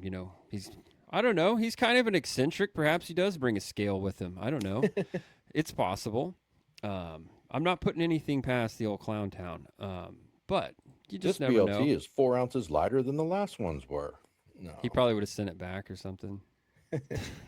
But yeah, I mean, I posted up something over on Substack because they have their notes, which is kind of their own semi version of the social media thing, and Good it ending. was a menu from a local eatery, and the burritos are around $20 here at that place. Are they good? Yeah, they're good burritos. They are. I'll totally admit it. The eatery is pretty good, but I've been around long enough and gone to that place enough to remember when that was around $10, and it wasn't 30 years ago or something. This was maybe like 12 years ago. And so the creep of the costs of ingredients and everything else going up, and for them to say, well, you just get the Amazon El Monterey box, or the Joe Barry of $20 fed a family of eight. Okay, what was in that burrito? Where did you get the ingredients from? Where did you buy that from? Because it's a horrible attempt at trolling on his part for sure. Yeah, there's a reason he's not with the Babylon Bee anymore for sure, or whatever. I don't know. I don't know. The Babylon Bee's not funny anymore. Um, I did want to highlight this too. I got this tweet from Jesse Kelly, which humble brag follower. Um, so he clipped one from Unusual Whales, which is a graph showing that grocery shopping, what is it? Change in home at food prices, U.S. cities, and the graph goes up. And of course, in 2020, it goes way up. And he circled it and said, Jesse Kelly said, right about here is when I was screaming at the top of my lungs that closing your economy on purpose would have catastrophic consequences for years to come. And 95% of people with a microphone told me I was a grandma killer. So this gets to the real cause of where we're at, why we're at it. And I think, we're kind of retconning history here because you can think back to the Biden times and shrinkflation was a thing, and we've changed the term now to affordability, and we don't talk about inflation so much anymore. It's not really on the tip of the tongue of the Ben Shapiro's of the world because everybody knows who was sitting around at the time who had half a brain that when you inject $1 trillion or whatever it was into an economy which isn't moving, you're going to suffer some inflation. And under what president and what Congress did that happen? Nobody wants to talk about because he was supposed to come in and cure inflation or at least alleviate inflation, and it has gotten worse. Now, it hasn't gotten worse at the rate it did under Biden, and Biden did nothing to help it. Obviously, I'm not running cover here for Sleepy Joe, but the fact of the matter is, you caused this problem, and honestly, Biden inherited it. Made it worse, not going to lie, but you inherited your own problem from 6 years ago or 4 years ago, 5 years ago, whatever the actual number is, and you've just slightly. This is exactly what I was talking about when it comes down to like a budget, and one side, the Democrat side, wants you know $200 billion, and the right just goes, well, we're not doing 200 billion. You lost your mind? And we're like, we're at like 150. Doesn't matter. We don't have it. So just under a Republican president, we still have suffering inflation, just at a slightly less incremental level. And, we're not going to talk about it. We're not going to talk about the cause because at the end of the day, the first thing that you have to cut is you have to cut the military budget that's dedicated to the war in Iran. And you have to cut the military budget basically all the way around. That's like the only thing you can kind of do like on a whim. Otherwise, you're going after the quote unquote entitlements. This is the other thing which we haven't touched on, which I think a lot of Gen Z have woken up to. And I have definitely personally at least woken up three Gen Zers, me personally, explaining this to them. But that's Social Security. And Social Security is, by some accounts, going to be insolvent by 2030. Some accounts have it a little bit later. I'm confident that our government, our powers that be in the Congress, will print an infinite amount of money to make sure that Social Security is not insolvent, which will make it, therefore, insolvent at some point. But they're going to kick that can down the road. But the thing is how I've weaponized Gen Z against the current generation is that explaining to them that here's what Social Security is in a nutshell.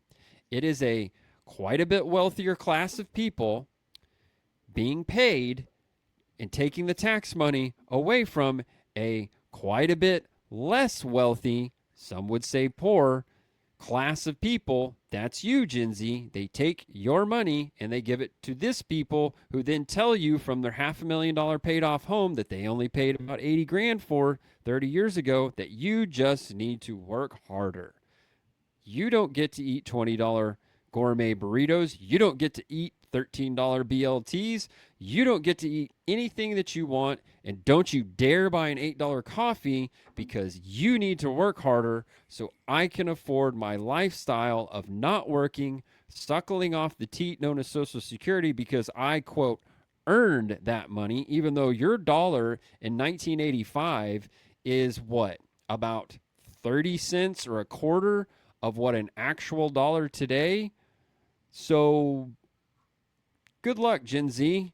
Work, toil, don't ever own anything. Maybe eat the bugs that come down the pike and make sure that some generation who thinks very, very negatively of you doesn't have to do a damn thing as they sit in the AC. Maybe they go outside and tend their roses, but their feet are up and they're watching Sean Hannity and then going to bed. Well, and don't forget the flip side of that too is the Medicare.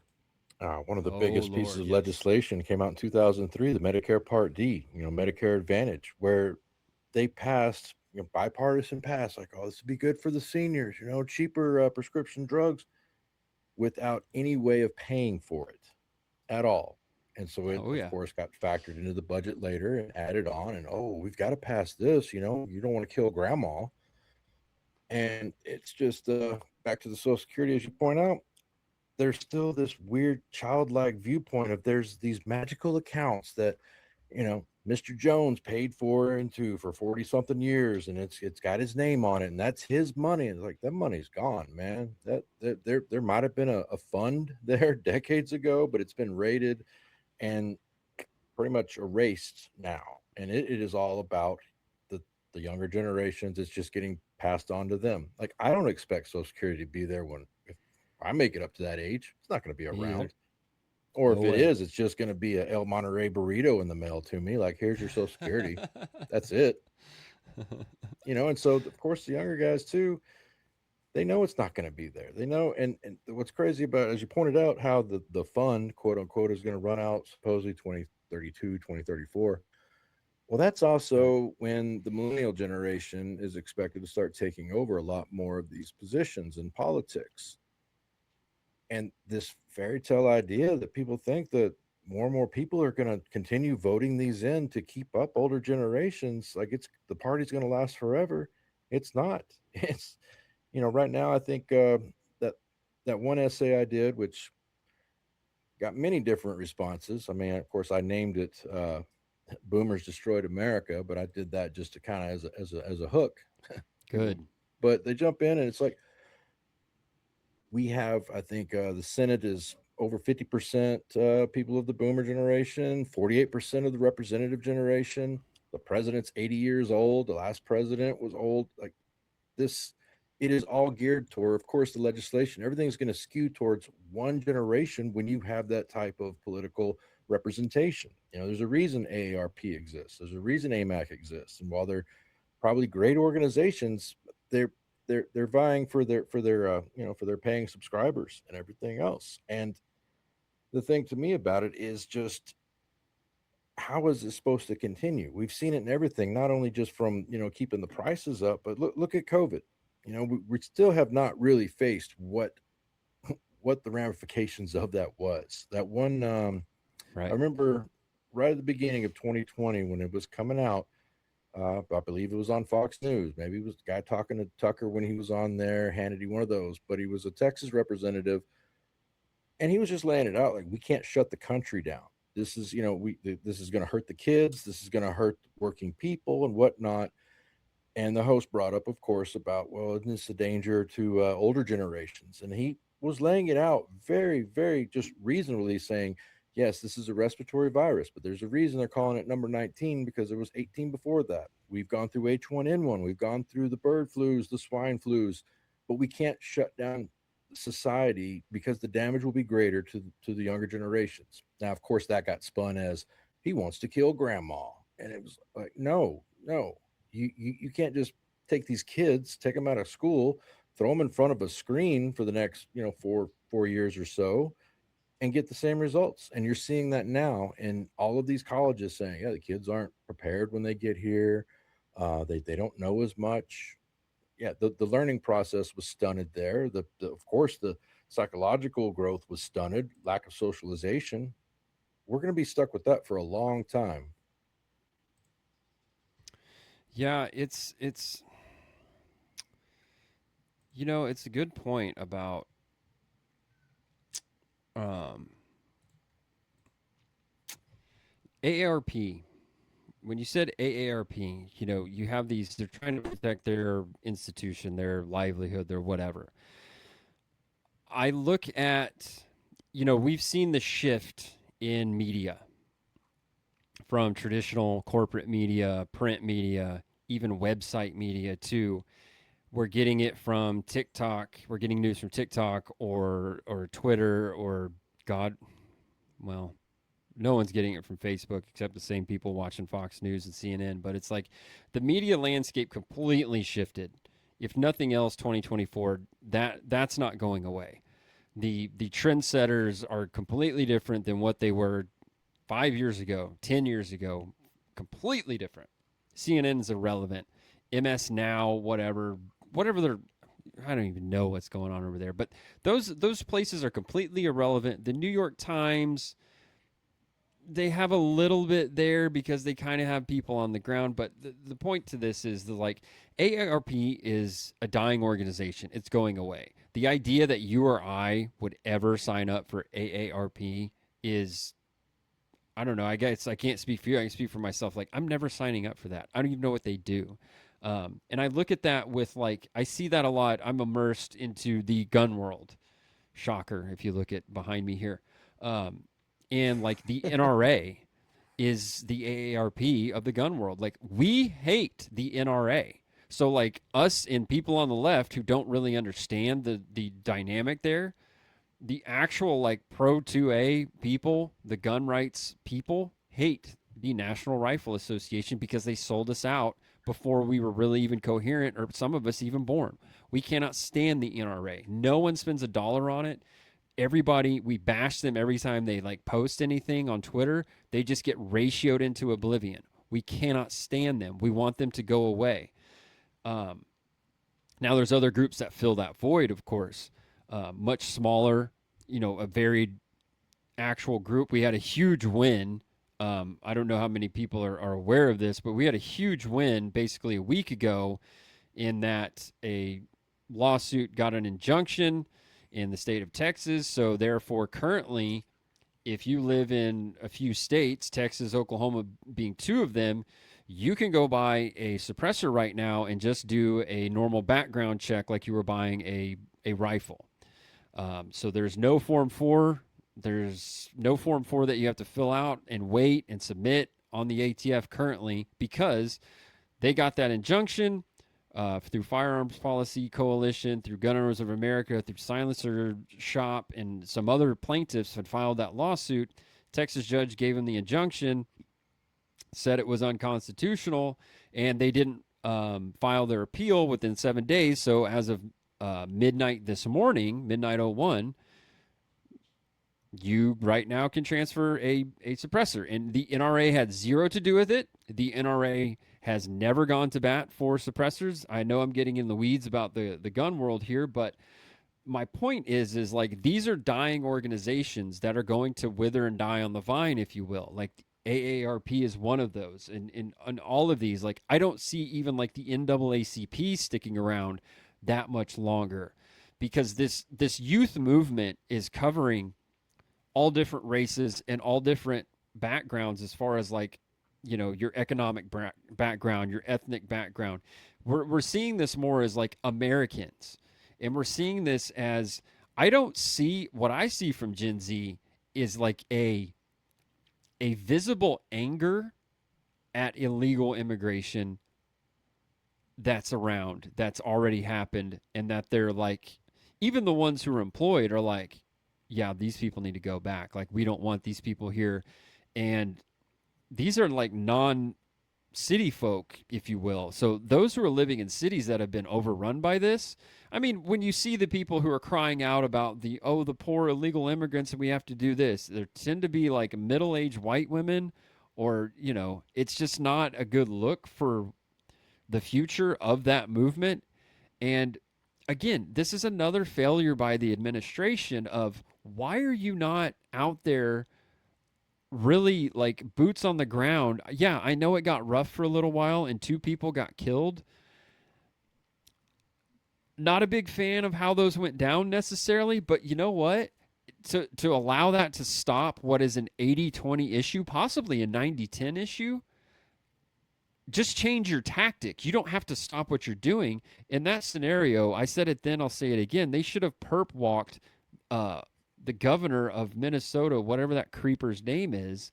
They should have arrested him for getting in the way of the federal process and just let it play out in the courts, whether you win or not. It's the same thing I said last week they should do with Fauci. I don't know if you have a case against Fauci. There's this, preemptive pardon out there that covers like a decade. Make him defend himself. Make him defend the pardon. Make it come up in court. Arrest the little bastard. Take him to jail. Perp walk him. Fingerprint him. Take the mug shot. If he bails out, he bails out. But put the screws to him. Make him go through the process. Make it really tough. Do all of the things they're going to do to you, Donald Trump, when you leave. They're going to do this to you. It's not over. You've played the game. You fought the war. You launched the whole thing. You tried this. You didn't like the optics, so you backed off. And now you're talking. You got Mark Wayne Mullen, who used to be the senator, congressman, and then senator from the state of Oklahoma, sitting down with your favorite guy, Kevin Stitt, my former, soon to be former governor, talking about how we just need to change our views on immigration. Like, you can't get rid of it. We have to have those workers. They're doing the same Koch brothers talk, the Cato Institute talk of, well, who's going to pick the berries kind of bullshit. So Yeah. yeah, that's kind of where we're at. But I see this like this groundswell of Gen Z and probably Gen Alpha too, pushing back against all that. So maybe there's a little hope.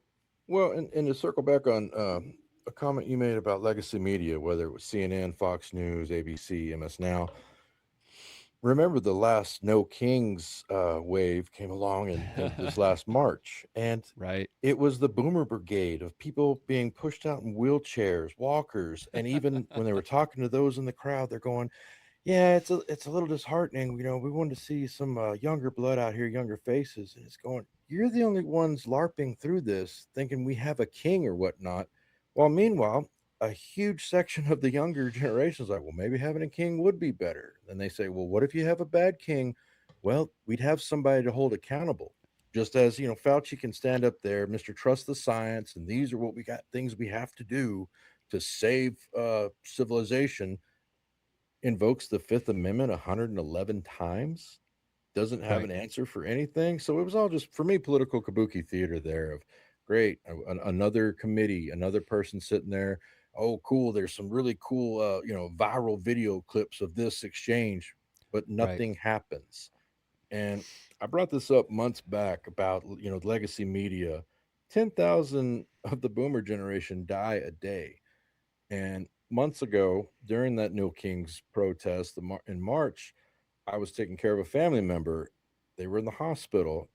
And I remember walking out of their room. Every single room down that hallway either had Fox News on, you know, CNN, ABC News, some sort of legacy media news outlet. That's where they were getting their news. And you just look back and realize this is where they get all of their perceptions. Meanwhile, everyone else, we're not sitting down there watching Tonight on ABC News with David Muir talking as if you're supposed to hang on every single word he says, and you're only getting that perspective.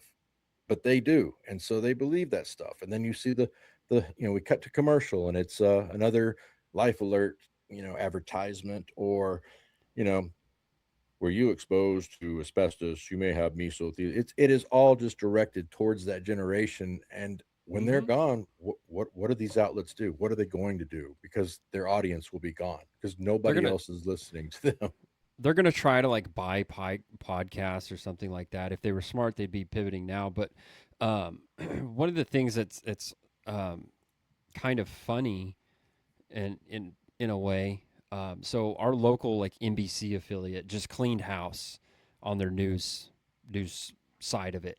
Like they fired pretty much everybody and are going to an AI based news, which is like actually it's genius if you think about it because who's the only people going to watch like the local news, which to me, I used to like watching the local news because you would get kind of the local news, and you would get some mainstream stories, of course, the big stuff. But then it's like, the local farmers market or whatever it is, and this part of your town, this part of Tulsa had this go on or whatever. You get the truly the local stuff. But they had gotten so bad, like they had. I'll put it this way: there's a homeless problem in the city of Tulsa, and instead of calling it the homeless, they had converted over to the people experiencing homelessness or whatever the hell it is, the unhoused, and all of these woke kind of stupid leftist talking points to try to soften the message or whatever. So I thought it was hilarious that they all got cleaned out, but they're going to an AI based newscast, which is going to work for the people who actually still watch it because I couldn't ever watch it anymore because it became a mouthpiece for like the national media at that point. It is funny. I wonder to that point. I wonder if a Fox News type or a CNN is going to like start doing an AI. And if they don't, my thought was like, okay, so CNN can't get a Joe Rogan personality, let's say. You can't get a the format always kind of sucks because they still have to like their model's still based on advertising and advertisement dollars, so it becomes like talk radio where it's just 10-minute sections broken up by the worst commercials you've ever heard. And so I thought, well, maybe they'll just like go to AI, but then it's like, yeah, that will work, but your clientele doesn't listen to podcasts. If they did, they wouldn't be watching you. They would know that like you're this giant liar and that Sean Hannity's been telling you the same lie for the last 20 years. Albeit from what I understand, Sean Hannity as a person is a really awesome person, but as his persona, it's trash. And it's not even like really entertaining. That's the thing, like with Ben Shapiro. I was thinking about this today in thinking about this conversation is like, for whatever you thought of Rush Limbaugh, damn, he was entertaining. Like, he is definitely the GOAT. He would always have some way to spin something or talk about this. And, like, he was just the guy. And I understand, he basically created the whole genre. But you look at a Ben Shapiro or anyone like that, he's not really talented. He just talks really fast and he sounds kind of smart, but he's Ivy League educated. He hates you just as much as like Rachel Maddow hates you, maybe a little bit more than Rachel Maddow actually hates you. But it's this weird, like, me yearning for a Rush Limbaugh type just to hear like the conversation that he had with himself, which is like those times are gone. They're not coming back, even though I have like this fawning thought of them and maybe others don't, but it's almost good in a way that Limbaugh's gone and everything that surrounded him, that reported on him, that took all the stuff he said out of context for good or for bad, all of them are falling off too.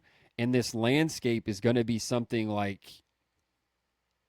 can corporate media, conglomerates, do you think they can even capture what's going on? Like, is there any way for them to like kind of glom onto this, do you think? Like even the Substack world, like if the free press went and bought Substack, do you think it just dies tomorrow and a new Substack pops up? No, and right now it's what's kind of humorous is some of the conversations we have over there, writers and content creators over there, is how you see these, pretty much progressive liberals pop up on Substack. Then within 2 weeks, they have 20,000, 50,000 subscribers, and they get their special little orange check because they have so many paying subscribers. And you're looking at it going, this is just another version of money laundering USAID style because they're getting propped up once again because they can't stand up on their own. And to your point, Rush Limbaugh, I mean, he's the epitome of not all boomers for me because of that generation, the immense talent to sit in that off, that studio 3 hours a day and hold people's attention and bring stuff up and make his conversations and what he was putting out, making, phrases in the lexicon just pop out there. I mean, I was that weird kid that was into politics at like 12, 13 years old. And I still remember when he brought up the feminazis, and all of a sudden that was on everyone's lips and they couldn't believe, oh, I can't believe he said that. But go back and, especially those in the audience, go back and read his book, The Way Things Ought to Be. Go back and read See, I Told You So. And some of those points that he brought up were very salient. And yeah, they were polished a bit more than, like a Joe Soberin or Sam Francis, but they were kind of in the same vein of this is a nation. This is a nation of people, not just a collection of words on parchment paper that make it work. And still going back to what he represented, they don't have a Rush Limbaugh coming out of, say, CNN or Oh God, no. MSNBC. It's not happening. It's all, manufactured enthusiasm for a lot of these personalities. Like I pointed out with the Substack stuff, they jump over whether it's a Robert Reich or Jennifer Yuck. Rubin out of WAPO, Washington Post, going over to Substack, and oh, look how popular. Look, they're in the top 10 of all Substackers. Like, yeah, this is all manufactured. This is just money getting pumped into it. And I don't know what they're going to do. The paradigm shift has happened for legacy media, and they're kind of a dead man walking. They just don't realize it yet. What takes its place or how they keep on making the money, I don't know. Because one thing that was pointed out, this was like 15 years ago. I remember it was pointed out on CNN, advertisements from General Dynamics. And for those who don't know, General Dynamics makes the Predator drones, the Reaper drones, and whatnot. And they would have advertisements on CNN as if some, grandma in Ohio is going to go buy a Reaper drone tomorrow. It's Right. General Dynamics, keeping America safe, democracy safe, yada yada. And you ask yourself, why are they buying advertisement space on these major networks? They buy it for influence. They buy it to control the narratives. They buy it so that the correct stuff comes out. Just like years ago, what was it? GE owned, I think they still own NBC, but Right. also GM was a huge advertiser on one of the networks, and they got some bad press, and that person was pulled because I guess some of the vehicles were blowing up or whatnot, and they have the influence. So where are they going to pay for the influence now to keep these narratives going? I don't think Substack's the next place. I don't know where it'll come from next, but it's said a lot of times. Do you want a Franco? And it's not said as in some wish of yes, oh, we would love to have a Franco, but at what point what's it going to take to turn this around to fix this? Because the people are going to want an answer, especially from the younger generations. Yeah. To your point about the Substack thing, I got an email from Substack, I don't know, a week or two ago, introducing their new content creator that I should subscribe to, Miss Taylor Lorenz. And I thought about deleting my Substack completely and closing my account. Like I don't pay for it, but I was like, I would rather delete the entire thing than subscribe to that crazy person. Like, what the hell is this? But the kind of the good news is like, well, I have a choice to not subscribe to. I don't ever have to hear. I don't have to see your face. Well, some people like to post it and it just falls on your timeline. But the thing is, like, I don't ever have to hear her. I don't ever have to read her stuff. I don't ever have to like be, watching something and like, oh, let's see what Lorenz thinks. And it's like, no, never have to know that again.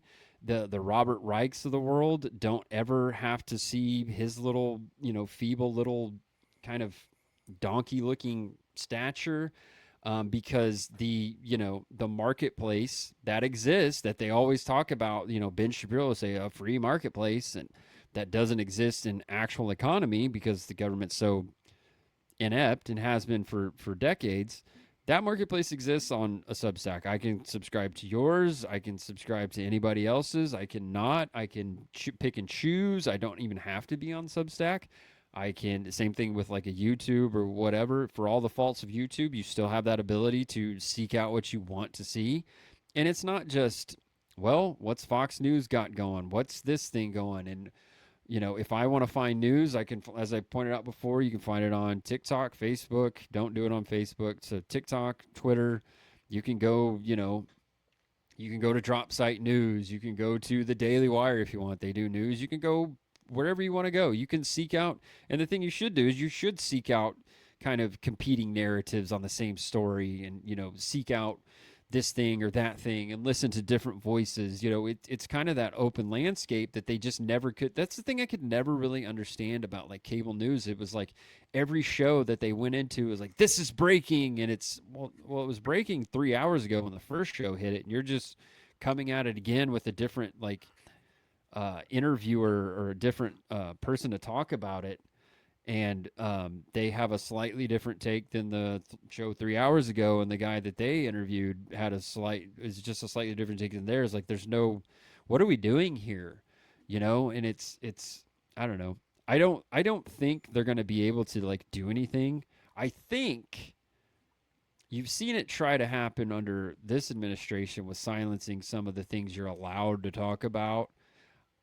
This was the big threat under a President Kamala, was that it would all get kind of shut down, and I think that's what if the next regime is a Democrat regime, that probably they try to do that, but I don't know that they really necessarily can. But anywho, so we're kind of up against it. Arthur, is there anything left you want to throw out there, say out there? I'll put all the links to Arthur's stuff in the description. If you want to say them out loud, obviously feel free. But if there's some other thought you got, hit it. Yeah, I mean, I'd say my closing statement would be that it's not about a $20 burrito. It's not even about the never ending rising prices. It's about the left and the right, however you want to put at it. You have their candidates coming out on the left that are pretending to be Santa Claus, and you can just get everything you want. And then you have the right talking about bootstraps. Not everyone on the right, but you have them talking about bootstraps and free markets and just these canned talking points from decades ago that everyone sees through them. And there's going to be a I believe there's going to be a great schism between, within the conservative right versus the, an actual right that rises there. I mean, and they're helping push it along. They're not selling a product they want. They keep on, just kind of looking at the other side saying, well, of course this is not going to work. And we're like, we know that's not going to work, but you're going to have enough people there believing in Santa Claus and that can just magically happen with, government run grocery stores, and you can just put rent fixes on everything. There's going to be a breaking point somewhere, and they don't seem to want to head it off at the pass anywhere at all whatsoever. And Shilling, yeah, I write at Substack. It's Arthur and Callie's Thoughts over there, and I also post on X at Arthur Returns, two S's at the end. And thank you again for having me on, Rudy. Anytime, man. We'll do it. We'll do it again somewhat soon. Who knows when exactly? But yeah, thanks for hanging out, man. Great conversation as usual. Thanks for everybody who showed up and watched and listened, and anybody who listens to this in the future. It's on Spotify, YouTube, all that. I'll get it out there soon. Clowntown Chronicle, thanks for hanging out. Go listen to his podcast too after you listen to this one. And Jay Burden, we talked about him enough, so I'm not going to give him a plug at all. And then a new Donald Duck Tater on X. That's a great name that I butchered, but he, she, they, them were hanging out as well, and much appreciated. But until next time, everybody, I don't know, be a lunatic, educate your fellow lunatics on what to do, what not to do. But until next time, everybody, take care and peace.